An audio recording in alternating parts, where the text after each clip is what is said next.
بسم اللہ الرحمن الرحیم۔ لوگوں کے درمیان میں یہ بات نہ جانے اتنی مشہور کس طرح سے ہو گئی ہے کہ نہ تو کوئی غیر مسلم مدینہ منورہ کے اندر داخل ہو سکتا ہے اور نہ ہی مکہ المکرمہ کے اندر داخل ہو سکتا ہے، بلکہ بعض لوگ تو یہ سمجھتے ہیں کہ سعودی عرب میں کہیں بھی کوئی غیر مسلم نہیں جا سکتا ہے۔ اور یہ سوال بار بار اس وقت معلوم کیا گیا کہ جب ایک ویڈیو بہت زیادہ وائرل ہوئی ایک یہودی کی، جو غالباً ریاض میں کسی سعودی کے ساتھ میں ڈانس کر رہا تھا اور پھر کار میں بیٹھا ہوا ایک جگہ سے دوسری جگہ جا رہا تھا، تو اس کی ویڈیو بہت زیادہ وائرل ہوئی، تو اس وقت یہ سوال بہت زیادہ کیا گیا۔ تو اصل اس میں تھوڑی سی تفصیل ہے، اس کو سمجھ لینا چاہیے، بات واضح ہو جائے گی۔ تفصیل یہ ہے کہ اتنی بات تو درست ہے کہ پورے جزیرۃ العرب میں کسی غیر مسلم کو رہنے کی اجازت نہیں ہے۔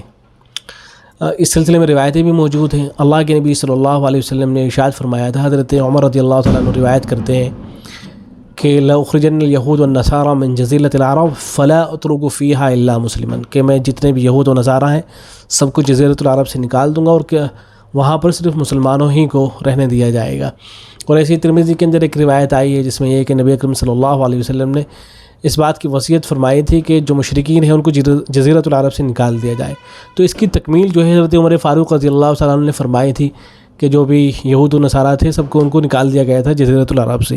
تو اس پر تو تمام امت مسلمہ کا اتفاق ہے کہ جزیرۃ العرب میں کسی کو رہنے کی اجازت نہیں ہوگی، کسی غیر مسلم کو۔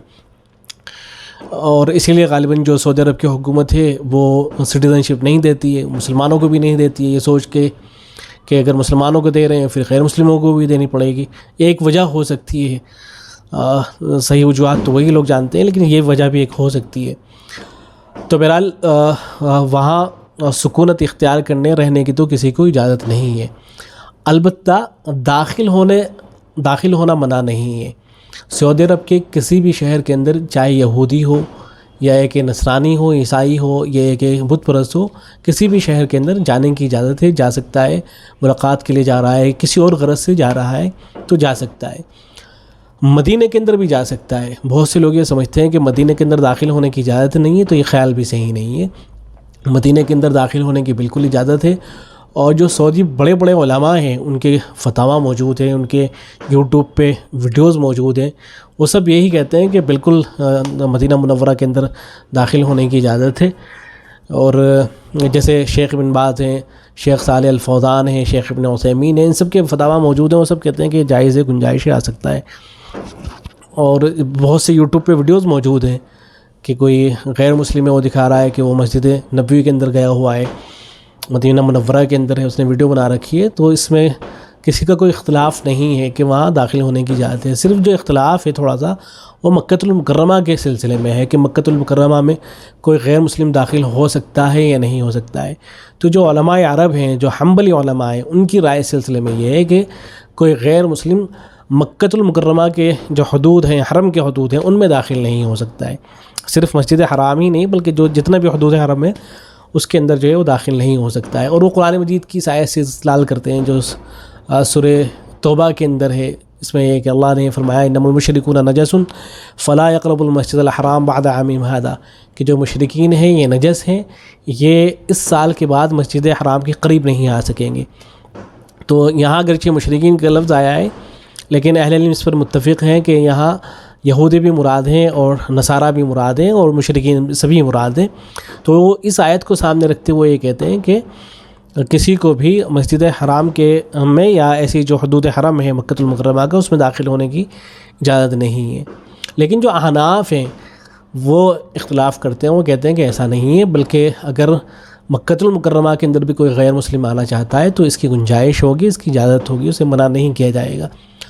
اور وہ قرآن مجید کی جو آیت ہے اس کا مطلب یہ بیان کرتے ہیں کہ اس کا ایک شان نزول ہے، اس کا ایک پس منظر ہے۔ اور اس آیت کا پس منظر یہ تھا کہ چونکہ زمانے جاہلیت کے اندر جو مشرکین تھے وہ بیت اللہ کا طواف کیا کرتے تھے اور وہاں کے غلط حرکتیں کیا کرتے تھے، سیٹیاں بجاتے تھے، تالیاں پیٹتے تھے۔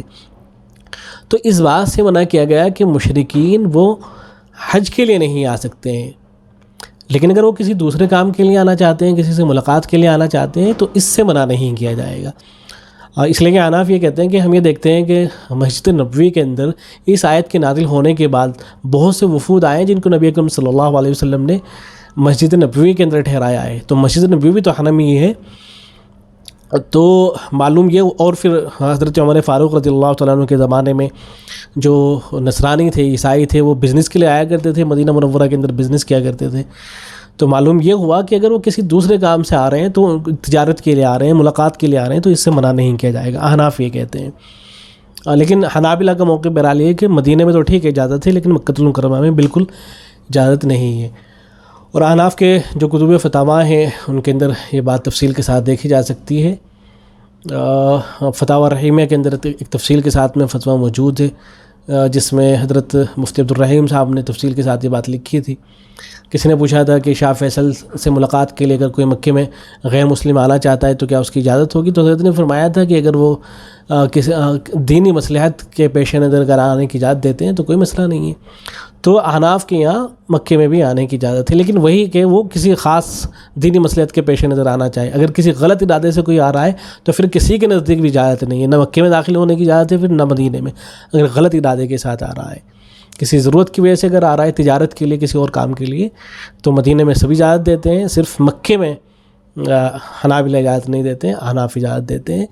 تو یہ اس کی تفصیل ہے. اور پھر جب بعض مرتبہ ضرورت پیش آتی ہے تو لوگ علماء احناف کی طرف رجوع بھی کرتے ہیں. مثال کے طور پر جو سعودی عرب کے اندر لوگ رہتے ہیں، ان کو یہ مسئلہ پیش آتا ہے کہ گھر کے اندر کام کروانا ہے، کسی خادمہ کو رکھنا ہے، کوئی مسلمان خادمہ نہیں مل رہی ہے، غیر مسلمہ مل رہی ہے، تو کیا اس کو لے کے آ سکتے ہیں؟ تو وہاں کے علماء تو منع کر دیتے ہیں. تو پھر ایسی صورت میں وہ فقہ حنفی کی طرف رجوع کرتے ہیں.